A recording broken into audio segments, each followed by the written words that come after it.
during some of the longest periods of gloom or doom, I often found myself retracing my steps, going back, looking for answers on cloudier days.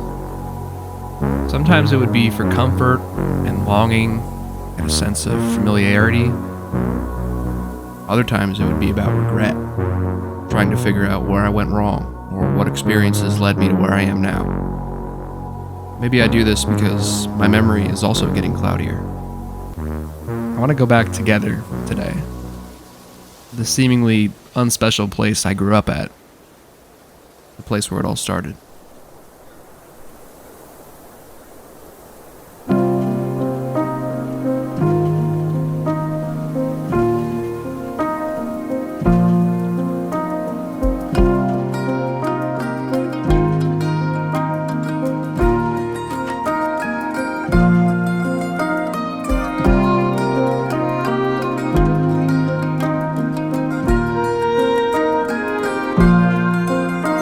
I was born right here in Zion, God's own son. His Holy Ghost stories and bloodshed never scared me none. While they bowed their heads on Sunday, cut out through hedges and fields, where the light could place its hands on my head. In the West Hills,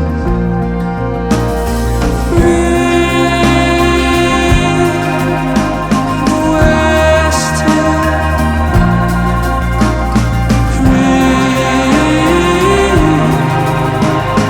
West Hills. She's got to. Every image you're seeing and are about to see, whether I talk about it or not, is a location of historical significance to me. A place where I may hold a core memory or experience. It could be somewhere I associate with extreme trauma or complete bliss and joy. Sometimes it's somewhere both happened. For instance, this is the IHOP I went to after I won my first high school tennis match. It's also the parking lot I got broken up with at. There's something so ironic to me about a town that's often described by its ordinary and uneventful nature as being the place where I hold a lot of unordinary life events. A city like New York or LA, yeah, those places are characterized as the cities where dreams are made. But they're often not where dreams start, are they? It's usually in a dinky little place like this. A single movie theater. A bowling alley. High school sports team's highlight reel. Green man from Mars. This is the place. All the neon lights in the world, and all the smoke from honky-tonk bars.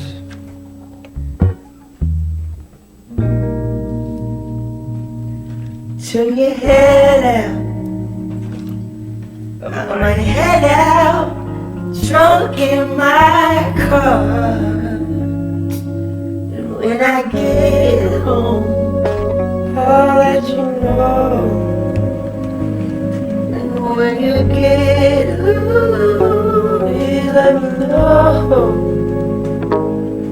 If you love me, please let me know. Come back around.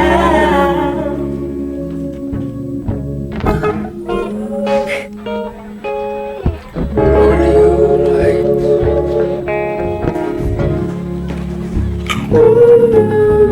Friday football games. Are you laughing? Are you watching?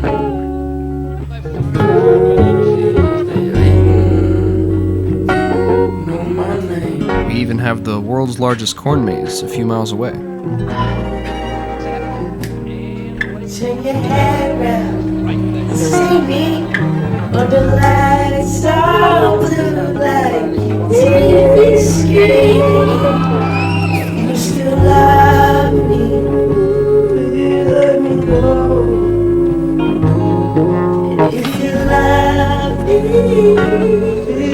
me know I you still love me. Please let me know I'll come back around.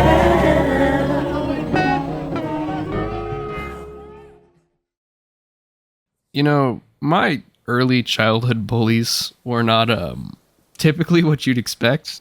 First of all, they were girls. I didn't really have any issues with guys until I got older and suddenly everybody wanted to fight all the time. To be honest, guys are still like that. They'll fight you over anything. Anyways, yeah. My playground bullies were girls for a while.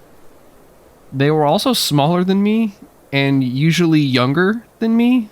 This one girl named Candace gave me my first and only atomic wedgie right here in, I want to say, about 4th or 5th grade.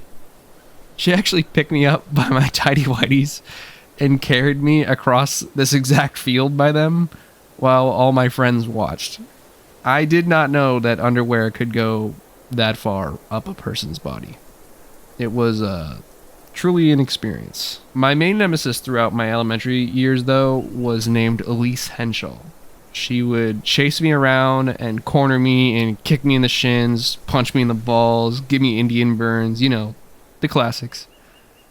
Despite how often she'd terrorize me, I never told on her, though, because, number one, Mama ain't raised no snitch. I was the kid to walk away like nothing happened. I didn't want to cause problems for anybody. But the number two reason I didn't tell on her, you may recall some slight details I mentioned, was that she was a girl, she was younger than me, and she was smaller than me.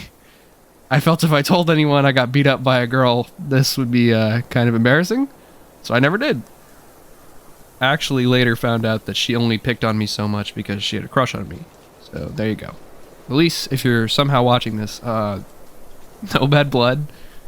Everything got settled the day she told a teacher that I called her a bitch, which I did not do.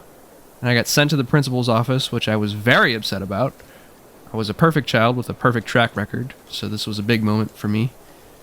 I actually didn't even cuss yet. I remember telling the principal, I would never, ever say the B word through my tears in her office. I still thought swearing was like impure or whatever at the time, but I definitely started doing it after this because if people were just going to say I was saying stuff and adults were just going to believe it, I might as well, right? So yeah, I got sent home with a pink slip and they called my mom. Me and Elise were told to stay away from each other, which actually stayed the case all the way until high school when I slid into her DMs my senior year. Aha! I needed to make young Riley proud, right? But yeah, the moral of the story is that whoever seems to be the source of my pain doesn't seem to matter at all once that chapter of my life ends. Every bit of hate I've carried for anyone subsides eventually. You're not enemies with anybody, at least not forever. It all comes around one day or another.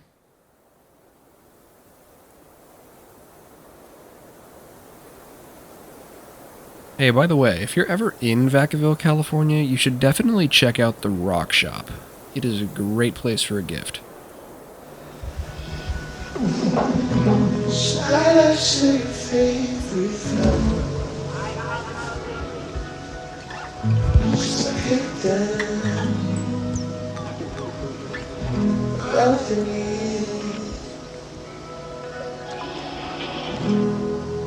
Do you still get hard fast? Watching, wondering, tonight,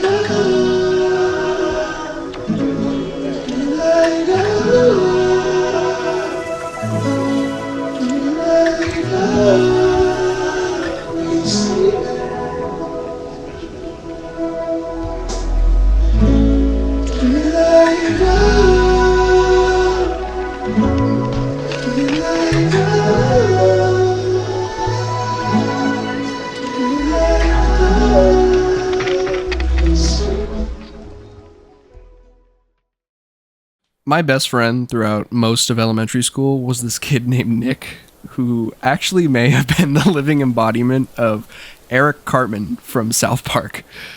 You may think I'm joking, but they were exactly alike in almost every way. we'd be playing in a room, and his grandma would come in to ask him a question, and he'd just go, "Shut up, Grandma! Leave us alone!" I was over at his house all the time, and this happened on more occasions than I can count. But anyways, yeah, he lived around the corner from a Burger King. So one day, me, Nick, and this other kid who was over named Kyle walked there to pick up lunch and then take it back to Nick's house. So we got our food, and about halfway back, Kyle was like, "I'll race you there," or something. So we started running, and Nick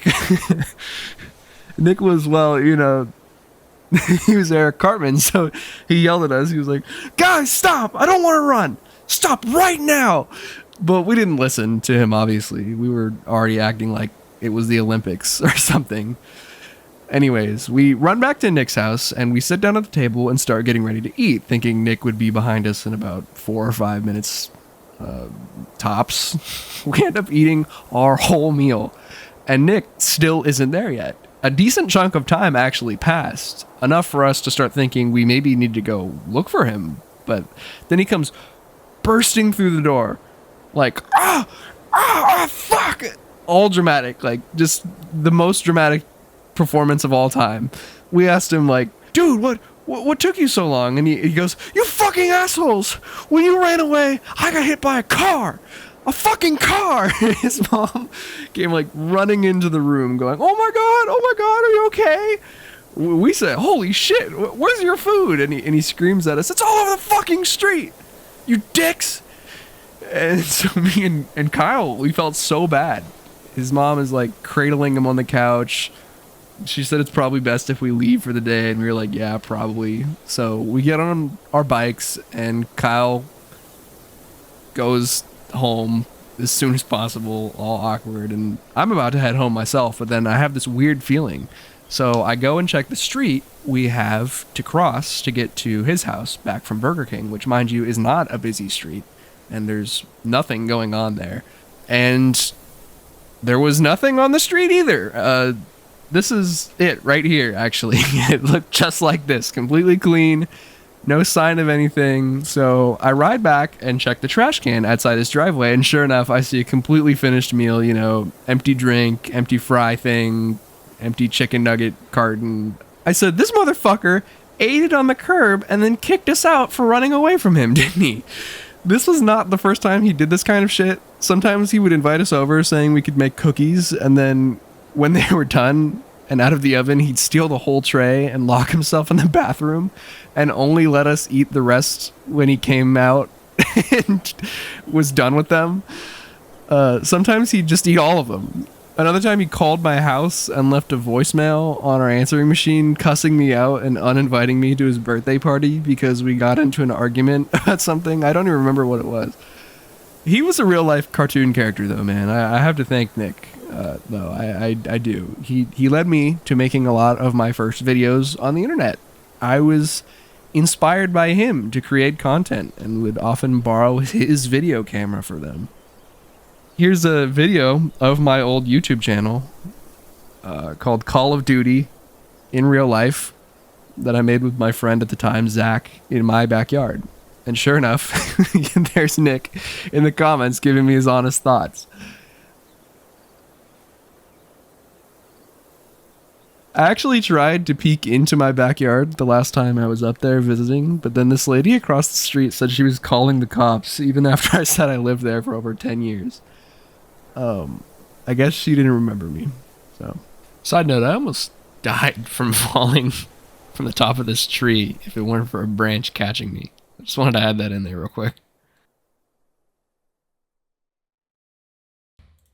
When I was in middle school, I had a different friend named Nick.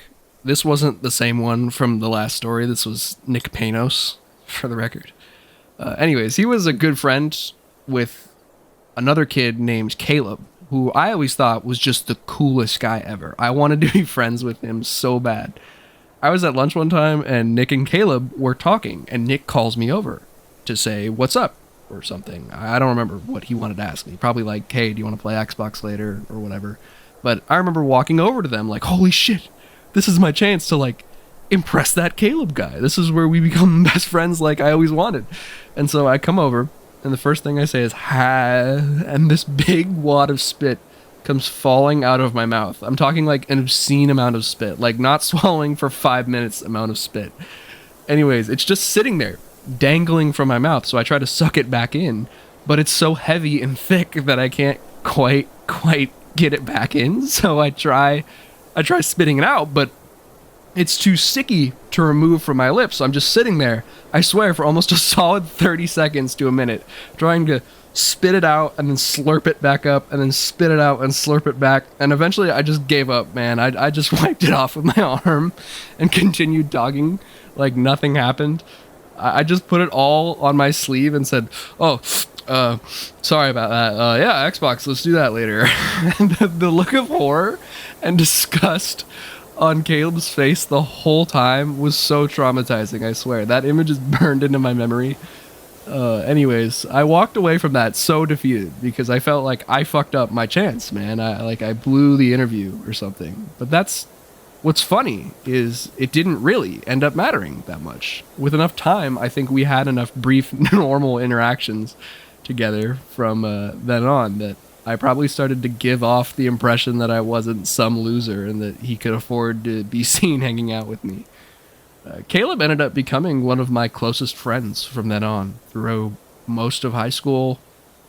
I'm pretty sure him and I's friendship actually outlasted his original one with Nick, too. I think about how embarrassing that was and how barely that ended up mattering.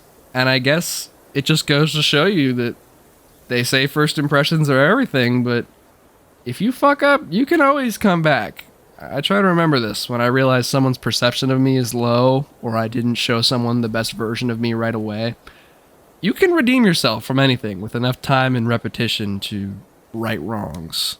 I think this stupid, silly moment in my life also serves as a reminder to me that relationships are often meant to be if they're meant to be.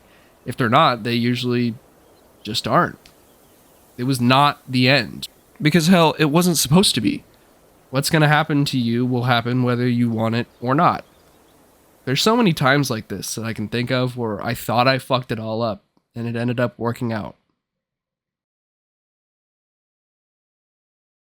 I'd never felt so blue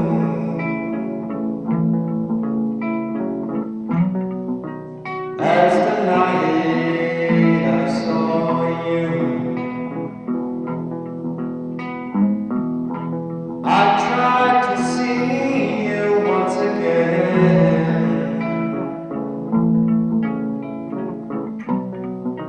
underneath the Texas blue.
During one of my first couple years of high school, my friend Caleb from before got really into those eating hot peppers challenges. I think he saw Rhett and Link doing it, and then he wanted to try it himself.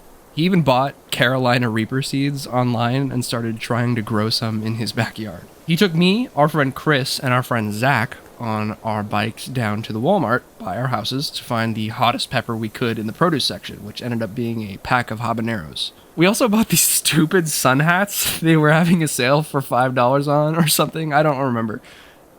Caleb asked if we were going to need any extra water or milk or ice cream to help with the spiciness, but we said, nah, it'll be fine.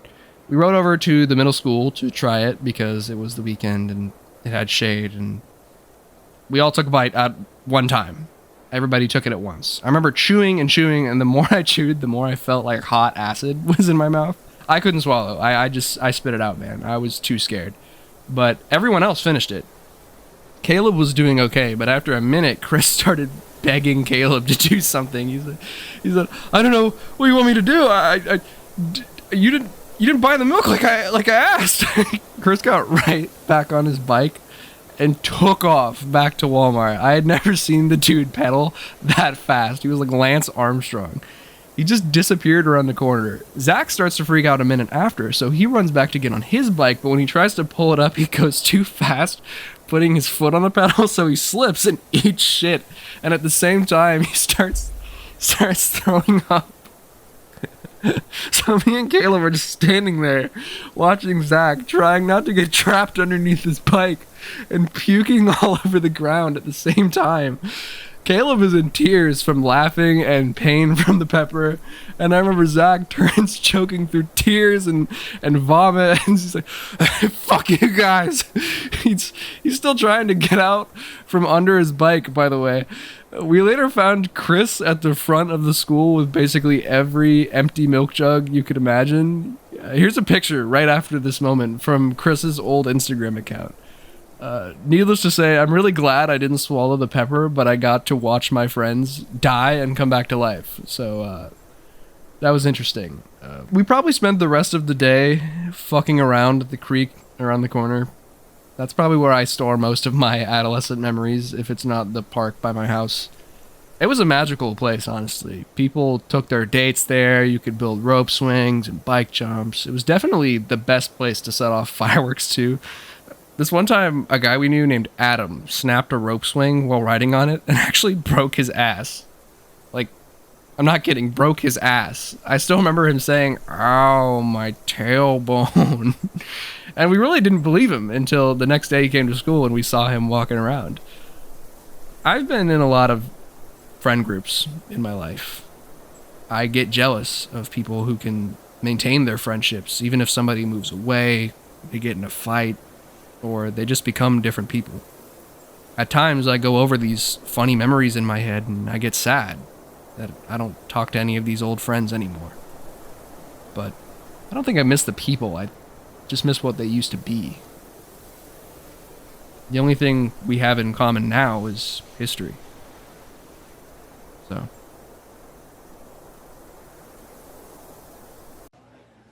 Down along the creek, I remember something. Heard the heron hurried away when first I breached that last Sunday. Low moon down the yellow road, I remember something. That leaving wasn't easy, all that heaving in my veins. And it is certain it is evening, it is now, is not the time. Ooh. And now I'm toiling with your blood. I remember something.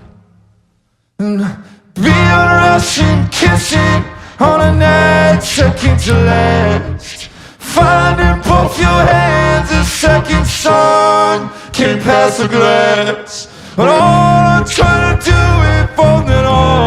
I had you in my grasp.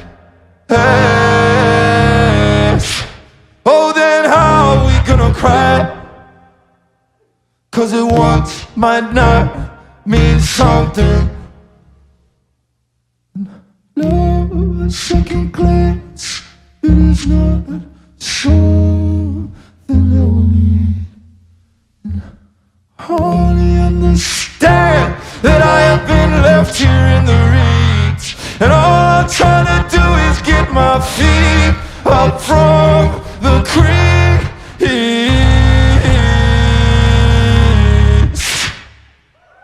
I see you.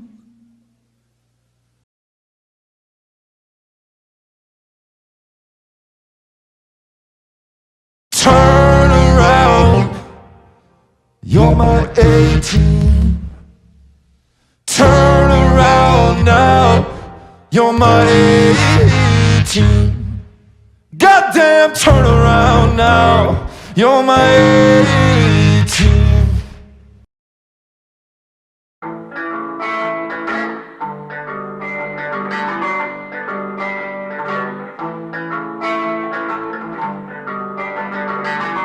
You're never coming back again. You lost the world, I lost my friend. I never thought to say goodbye. If I could be with you tonight. Dreams of you, vision of doom. Dreams of you, vision of doom. We stole some blues from your bed under the moonlight breath. I saw the flash in the night sky. Our marginal on the rise. Dreams of you, vision of doom.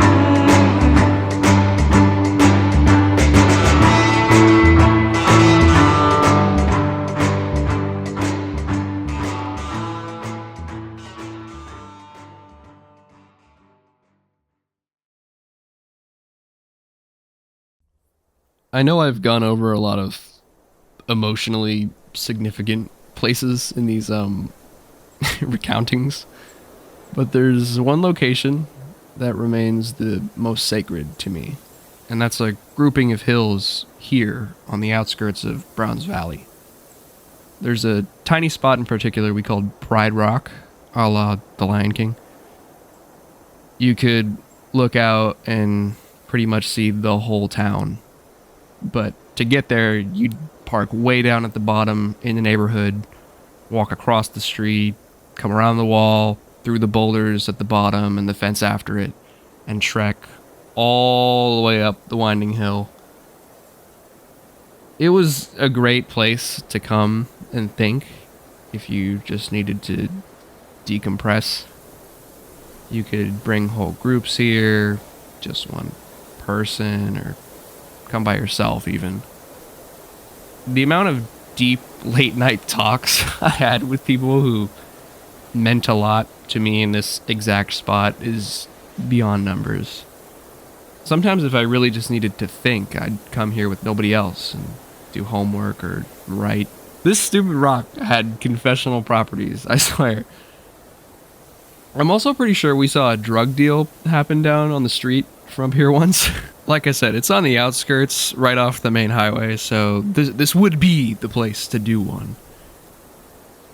I remember coming back to town during winter break my freshman year of college, and I made my friends climb up with me in the middle of the freezing night with sporadic rain and all that.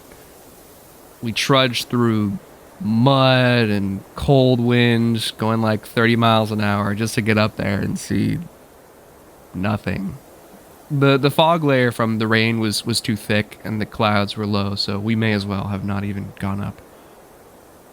But I remember sitting there, breathing all heavy and kind of knowing my childhood was over. I knew I wasn't coming back for a long time, and I already had a plan in motion not to. I didn't until I found out my mom had cancer and I needed to come home.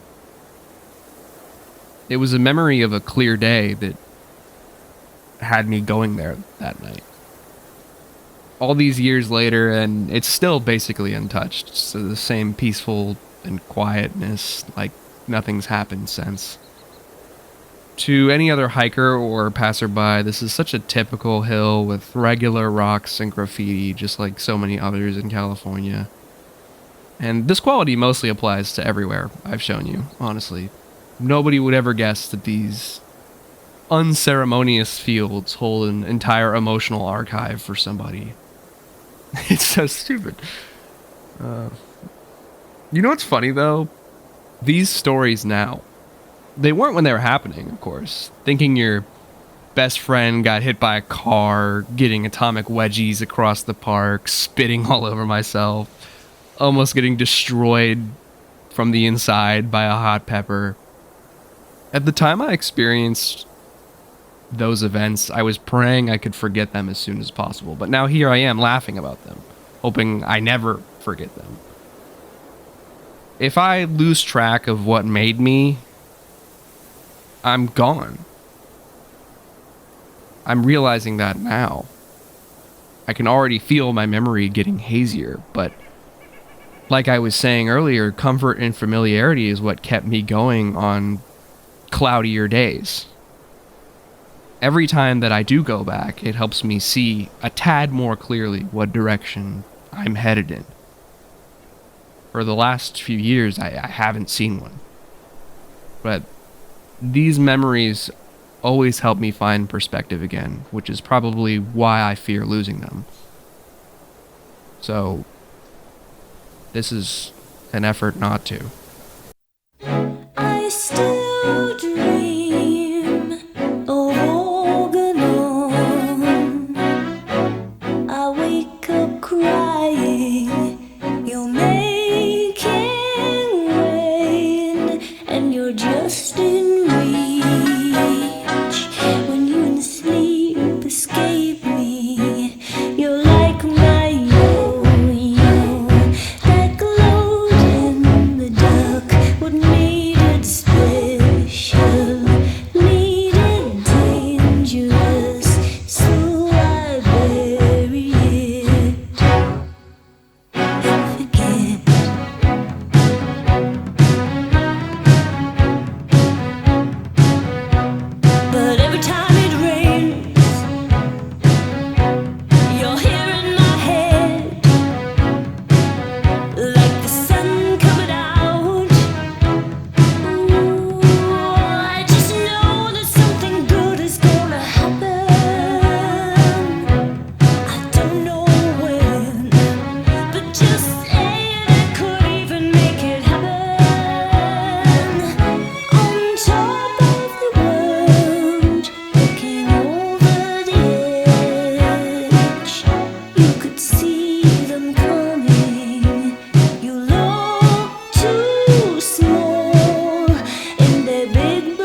go back, whenever these days happen, I think I can see today's skies getting clearer.